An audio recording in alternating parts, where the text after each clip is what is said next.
अमेरिकी संसद की निचले सदन की नेता नैन्सी पेलोसी के ताइवान दौरे की खबर ने चीन के माथे पर चिंता की लकीरें ला दी। असल में चीन ताइवान को अपना हिस्सा मानता है और इसलिए अमेरिकी नेता के ताइवान दौरे के फैसले से चीन आग बबूला हो गया, क्योंकि अमेरिकी संसद की निचले सदन की नेता नैन्सी पेलोसी ने जैसे ही ताइवान का दौरा करने की बात कही, उसे चीन अपने आंतरिक मामलों में अमेरिका का दखल बताने लगा। यहाँ तक कि उसने सीधे सीधे अमेरिका को धमकी तक दे दी कि अगर उसने ताइवान और चीन के बीच आने की कोशिश की तो अंजाम बुरा होगा। हालांकि अमेरिका ने इस पर अपना रुख साफ कर दिया। अमेरिकी रक्षा विभाग ने एक बयान जारी कर ये दावा किया कि वो चीन के साथ कोई तनाव नहीं चाहते। लेकिन बावजूद इसके चीन अपनी हरकतों से बाज नहीं आया। उसने अमेरिका को अपनी ताकत दिखाने के इरादे से अपने सैन्य अभ्यास बढ़ा दिए। क्योंकि चीन की धमकी के बावजूद नैन्सी ने अपना दौरा रद्द नहीं किया और वो अपने तय कार्यक्रम के मुताबिक सिंगापुर पहुंच भी गई और उनके ताइवान जाने की खबर पर मोहर लगते ही चीन की त्योरियां चढ़ गई, जिसके बाद उसने बीते 3 दिनों में अपनी नौसेना और फिर वायुसेना का शक्ति प्रदर्शन भी किया। खबर तो ये भी है कि चीन अपने खतरनाक हथियारों का मुंह ताइवान की तरफ मोड़ चुका है, जिसके बाद दावा किया जा रहा है कि अमेरिका भी अपने महाविनाशक युद्धपोत और लड़ाकू विमानों को सुरक्षा में तैनात कर सकता है। उधर पश्चिमी मीडिया की एक रिपोर्ट के मुताबिक नैन्सी के ताइवान दौरे की तैयारियां लगभग पूरी हो चुकी हैं। वहां जिन अधिकारियों से उनकी मुलाकात होनी है उन्हें पहले से इसकी जानकारी दी जा चुकी है, जिससे चीन बुरी तरह तिलमिलाया हुआ है। और इस बीच न्यूज 18 इंडिया लेकर आया है टीवी इतिहास में पहली बार देश का मान बढ़ाने वालों का सम्मान। आजादी के 75 साल के जश्न पर सबसे बड़े मंच पर आएंगे देश के सबसे बड़े चेहरे, जिन्हें न्यूज 18 देने जा रहा है अमृत रत्न। मेरा भारत महान, ये सिर्फ एक पंक्ति नहीं है, ये एक सोच है, एहसास है, एक जज्बा है जो हम भारतीयों के दिल में बसता है, जो हमें प्रेरित करता है इस देश को नई बुलंदी तक ले जाने के लिए, नया इतिहास रचने के लिए। और आज वक्त है उन अनमोल रत्नों को सम्मानित करने का जिन्होंने अपनी अलग सोच से, निरंतर लगन से और अपने अद्भुत कार्य से देश के लिए नया और स्वर्णिम इतिहास लिख दिया है, देश की गरिमा को नए शिखर तक पहुंचा दिया है, जो आने वाले कई सालों तक हम सबको प्रोत्साहित करती रहेंगी। भारत के इन रत्नों से मिलने से पहले हम आपको बता दें, भारत जैसे विशाल और प्रतिभाशाली देश में इन अनमोल रत्नों को चुनना बिल्कुल भी आसान नहीं था। और इसलिए हमारे साथ जुड़ी टेलीविजन इतिहास की सबसे बड़ी और विश्वसनीय जूरी, जिन्होंने अपने पूरे जतन से चुने देश के वो रत्न जिन्हें आज मिलने जा रहा है सबसे बड़ा सम्मान, अमृत रत्न। तो आइए भारत की आजादी के 75 साल पूरे होने का जश्न मनाएं एक ऐसी शुरुआत के साथ जो अगले कई पीढ़ियों, सदियों तक हमें प्रेरणा देती रहेंगी और हम गर्व से कहते रहेंगे, मेरा भारत महान। पेश है न्यूज 18 इंडिया की एक सुनहरी पहल, अमृत रत्न।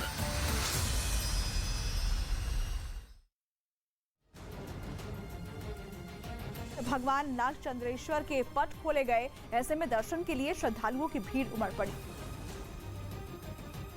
आज रात ठीक 12 बजे उज्जैन के नागचंद्रेश्वर मंदिर के पट खोले गए। इस मंदिर की खास बात यह है कि इसे साल में सिर्फ एक दिन नागपंचमी पर ही खोला जाता है। यही वजह है कि दर्शन के लिए लोगों ने रात से ही लाइन लगाना शुरू कर दिया। मान्यता है कि मंदिर में दर्शन और पूजन करने से शिव पार्वती खुश होते हैं और सर्प दोष से भी मुक्ति मिलती है। ऐसे में लोगों ने नाग की प्रतिमा की पूजा कर दूध चढ़ाया। क्रम को आज भी जारी रखते हुए मध्य रात्रि 12 बजे पट खोले गए।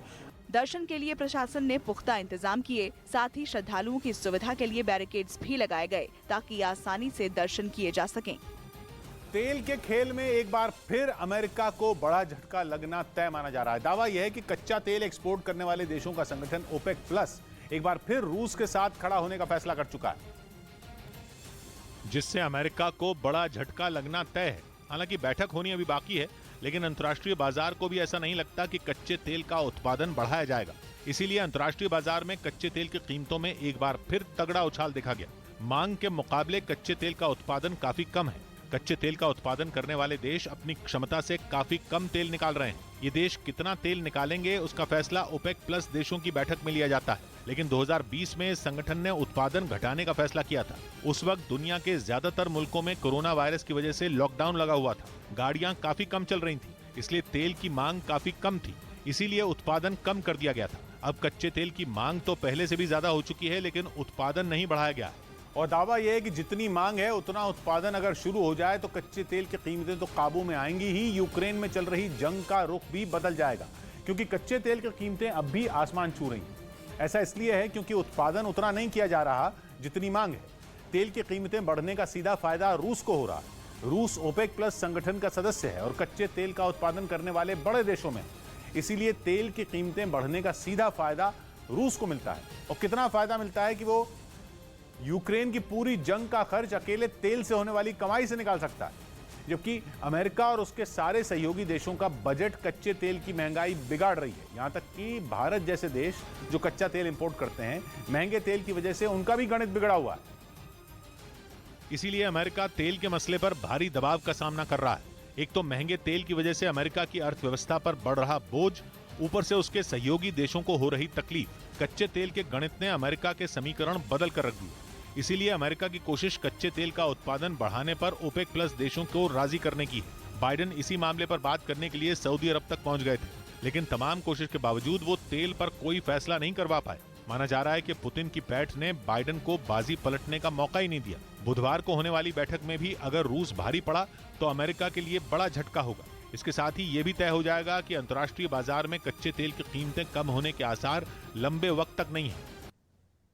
यूपी के नोएडा में सुपरटेक ट्विन टावर को गिराने के लिए आज से विस्फोटक लगाने का काम शुरू होगा। खबर है कि इसके लिए पूरी इमारत में 10,000 छेद किए जाएंगे और उनमें विस्फोटक भरा जाएगा।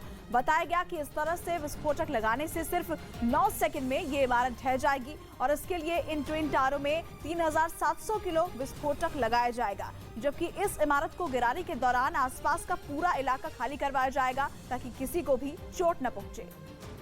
जम्मू कश्मीर के किश्तवाड़ में कार सवार एक महिला ने पुलिस के सामने जमकर हंगामा किया। बताया गया कि महिला पुलिस को चकमा देकर भागना चाह रही थी, लेकिन पुलिस ने उसे पकड़ लिया, जिसके बाद गुस्साई महिला ने पुलिस कर्मियों पर ही गाड़ी चढ़ाने की कोशिश की। हालांकि उसकी गाड़ी के नीचे आने से पुलिस वाले तो बच गए, लेकिन पास खड़े 3 लोग घायल हो गए। महिला की दबंगई से नाराज पुलिस वालों ने उसे गाड़ी से नीचे उतरने के लिए कहा, लेकिन वो नहीं मानी, जिसके बाद कुछ महिला पुलिस कर्मियों ने उसे गाड़ी से जबरन नीचे उतारा, लेकिन वो पुलिस के साथ जाने के बजाय वहीं जमीन पर बैठकर रोती दिखाई दी। हालांकि महिला के लाख हंगामे के बाद भी पुलिस ने उसे नहीं छोड़ा और गिरफ्तार कर अपने साथ ले गई।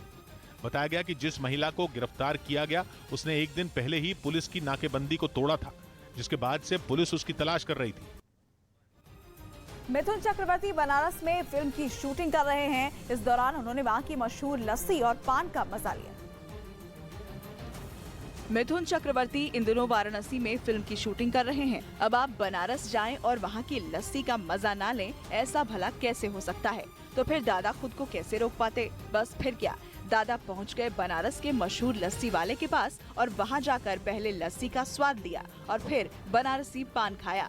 इस दौरान लोगों ने हर हर महादेव के जयकारे के साथ उनका स्वागत किया। पान खा करके गदगद हुए और बोले, बारे बनारस बना हुआ रस है। मिथुन चक्रवर्ती को देखने के लिए लोगों की भीड़ जमा हो गई, जिसके बाद मिथुन कुछ देर रुके और फिर शूटिंग के लिए निकल गए। ब्रिटेन के प्रिंस चार्ल्स पर आरोप लगा कि उन्होंने 9/11 आतंकी हमले के मास्टरमाइंड ओसामा बिन लादेन के परिवार वालों से दान के नाम पर मोटी रकम ली।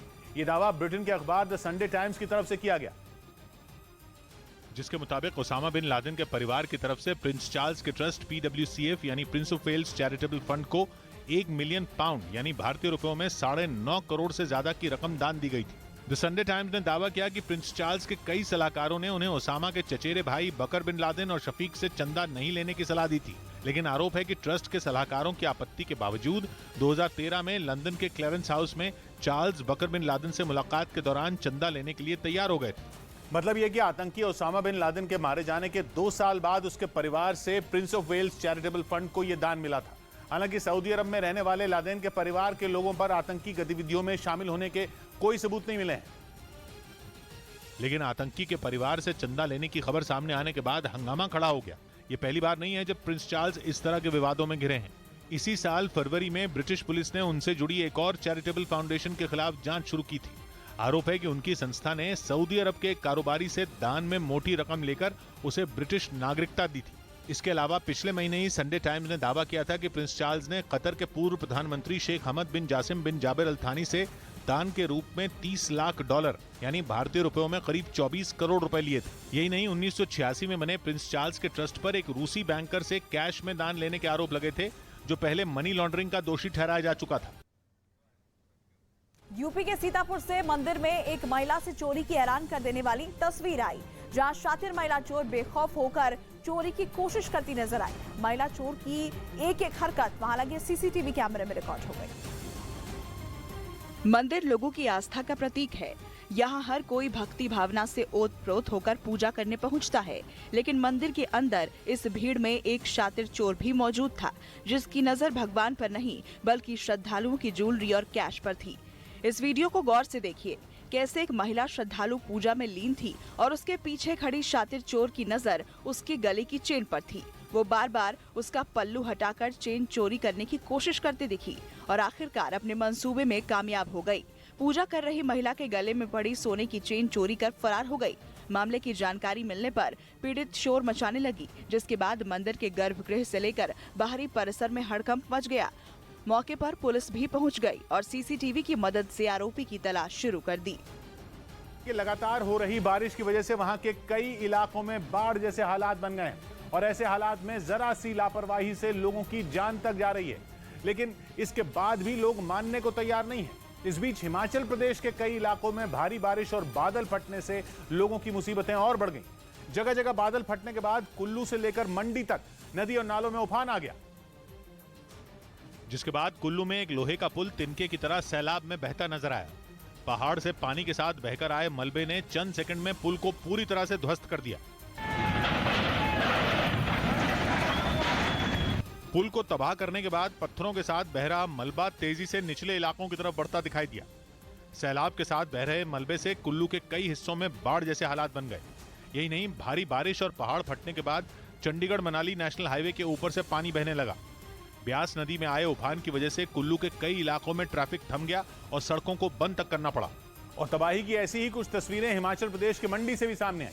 वहां बादल फटने के बाद कुछ लोग ब्यास नदी की दूसरी तरफ फंस गए, जिन्हें निकालने के लिए काफी मशक्कत करनी पड़ी। लेकिन आसपास के लोगों ने हार नहीं मानी और पुलिस की मदद से नदी के दूसरी तरफ फंसे लोगों को बचाने का काम शुरू कर दिया। नाव का इंतजाम किया गया, जिसे नदी के तेज बहाव में उतारा गया। लेकिन नदी में उफान होने की वजह से बात नहीं बनी, जिसके बाद लोगों ने रस्सी की मदद ली और फिर नाव को रस्सी से बांधकर धीरे धीरे दूसरी तरफ खींचा गया। जानकारी के मुताबिक 24 लोग नदी के दूसरी तरफ फंसे हुए थे, जिन्हें बचा लिया गया। भारी बारिश और बाढ़ की वजह से हिमाचल प्रदेश में जमकर बर्बादी हुई। आंकड़ों के मुताबिक इस मॉनसून सीजन में आपको बता दें कि 29 जून से लेकर अब तक हिमाचल प्रदेश के अलग अलग इलाकों में बारिश और बाढ़ की वजह से 141 लोगों की मौत हो गई। शिमला में सबसे ज्यादा 22 लोगों की जान गई, जबकि कुल्लू में 21 और चंबा में 17 लोगों की मौत हुई।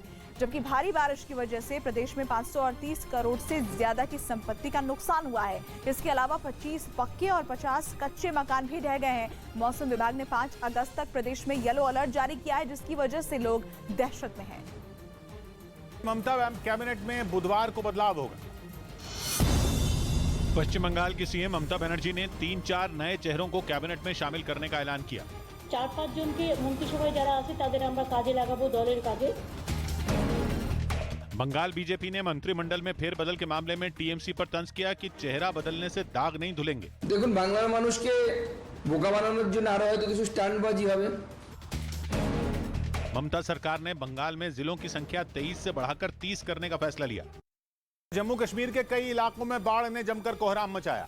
वहां भारी बारिश के बाद नदी और नाले उफान पर आ गए, जिसकी कुछ तस्वीरें कठुआ से भी सामने आई, जहां उज्ज नदी में अचानक पानी बढ़ने की वजह से सामान ढोने वाली एक गाड़ी नदी में पलट गई और पानी के साथ बहने लगी। इन हालात का सामना केवल इसी गाड़ी ने नहीं किया, वहाँ कई गाड़ियां नदी में पानी के तेज बहाव के बीच फंस गईं। नदी के विकराल रूप का अंदाजा इसी बात से लगाया जा सकता है कि बड़े बड़े भारी भरकम ट्रक पानी में अपने पैर जमाने की जद्दोजहद करते नजर आए।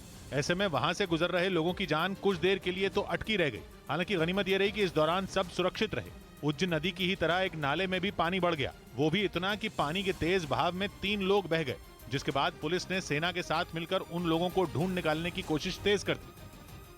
लेकिन मुसीबतों ने कठुआ की तरह पुंछ में भी लोगों का दामन थाम लिया। वहां बीती रात बादल फटने के बाद अचानक भारी बारिश शुरू हो गई थी, जिसका नतीजा ये हुआ कि एक नाले का पानी रिहायशी इलाकों में जा घुसा, जहां उसने जमकर तांडव मचाया। ऐसे में लोगों पर मुसीबतों का पहाड़ टूट पड़ा। पहले तो घुप अंधेरा, फिर मूसलाधार बारिश के बीच इलाके में लगातार घुसते पानी ने लोगों की परेशानी बढ़ा दी। देखते ही देखते शहर में करीब 8 से 9 फीट पानी भर गया। सड़कों ने नहर की शक्ल ले ली और लहरें उछाल मारने लगी। इन हालात में जो जहां था वहीं फंस गया, क्योंकि उनके लिए लबालब पानी के बीच से निकलना मुश्किल हो गया। इन हालात में सेना और पुलिस के जवानों ने मोर्चा संभाला और बाढ़ में फंसे लोगों को सुरक्षित बाहर निकालने की जिम्मेदारी उठा ली, क्योंकि वहां बाढ़ ने इतनी तबाही मचाई कि लोगों के घरों का सामान पानी के साथ बहता दिखाई दिया। लोगों के घरों और दुकानों में पानी घुस गया, जिस वजह से काफी सामान की बर्बादी हुई। यहाँ तक कि कई गाड़ियां भी पानी के साथ बह गईं। पानी उन्हें खिलौने की तरह बहाकर अपने साथ ले गया। इस बीच प्रशासन के अधिकारी अपनी पूरी टीम के साथ वहां पहुंचे और लोगों का हाल जाना। जो स्टैग्नेंट वाटर है इमीडिएटली उसको ड्रेन आउट कर लें। हालात तो आसमान से बरसे पानी ने रामबन में भी बिगाड़े, जिसके कारण जम्मू